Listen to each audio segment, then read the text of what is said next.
Bonjour, donc voici le petit texte que je vous propose aujourd'hui. N'hésitez pas à appuyer sur pause le temps de votre méditation et ensuite vous pouvez poursuivre si vous le souhaitez la lecture de la vidéo pour écouter ce que ce texte m'a inspiré à moi. Mais vraiment, ce n'est pas une obligation, sentez-vous absolument libre. Le plus important, c'est vraiment ce que le texte vous dit à vous.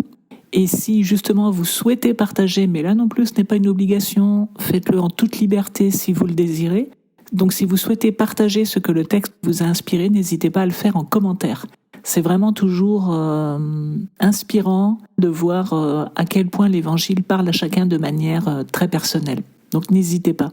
Bonne méditation. Alors ici on a de nouveau, comme dirait Joachim Jérémias dont j'ai parlé dans une autre vidéo, une parabole de contraste destinée à montrer que pour Dieu, avec Dieu, en Dieu, dans le royaume des cieux, dans le royaume de Dieu, le plus petit est déjà en lui-même le plus grand. Le plus grand est inscrit dans le plus petit. Le plus petit est destiné à devenir le plus grand parce que c'est déjà inscrit dans sa petitesse. Et cette destinée incroyable du plus petit qui devient le plus grand se fait par l'action, par la volonté de Dieu. Dieu l'a voulu ainsi, Dieu le veut ainsi dans son royaume, et par l'action de Dieu de manière invisible. Parce que personne n'est capable, aucun être humain n'est capable de reproduire la petite graine qui en elle-même a déjà toute la puissance d'une grande plante. C'est pas possible, on n'y arrive pas. Ça nous est donné dans la création par Dieu.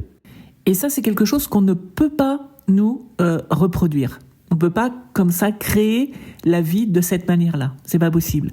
Donc, il y a vraiment un royaume de Dieu qui obéit à des logiques qui sont complètement différentes de celles du royaume des hommes, en quelque sorte, des logiques qui règnent à la surface de la terre.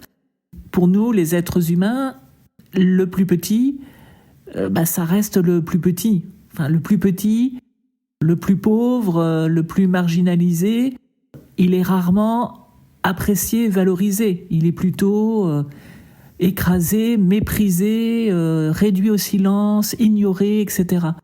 Et puis, quand on veut devenir grand, on essaie de prendre les choses à la force de nos poignets, on essaie de le prendre. On n'accepte pas, on n'attend pas de le recevoir. On peut le prendre, y compris par la force. Donc il y a vraiment une logique qui me semble inverse entre le royaume de Dieu, qui est présent parmi nous, et le royaume des logiques humaines terrestres.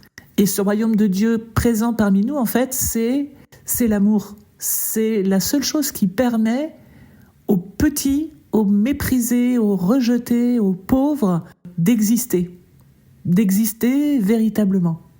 Et en fait, en tant que disciple du Christ, on est amené, ou même pas nécessairement disciple du Christ, mais disciple de Dieu, enfin je veux dire, aimant Dieu, on est amené à travailler à son royaume à lui, à ses logiques à lui. Et dans ces logiques à lui, je le répète, mais le petit est grand, le petit est appelé à devenir grand, rien n'est impossible à Dieu.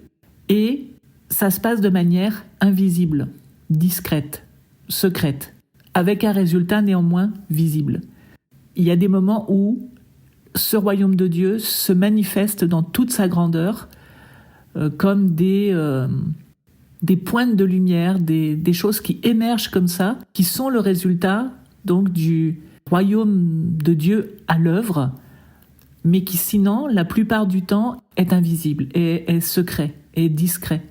La graine, elle pousse, elle se transforme en grande plante de manière extrêmement secrète. On ne sait pas ce qui se passe. Et pourtant, cette œuvre se réalise. Et je trouve qu'il y a beaucoup à méditer, en fait. Je trouve qu'il y a beaucoup à méditer autour de juste cette petite parabole et tout ce que je viens d'évoquer, ce qui caractérise donc les logiques de Dieu qui nous sont un petit peu révélées à travers ce genre de parabole, par opposition aux logiques humaines.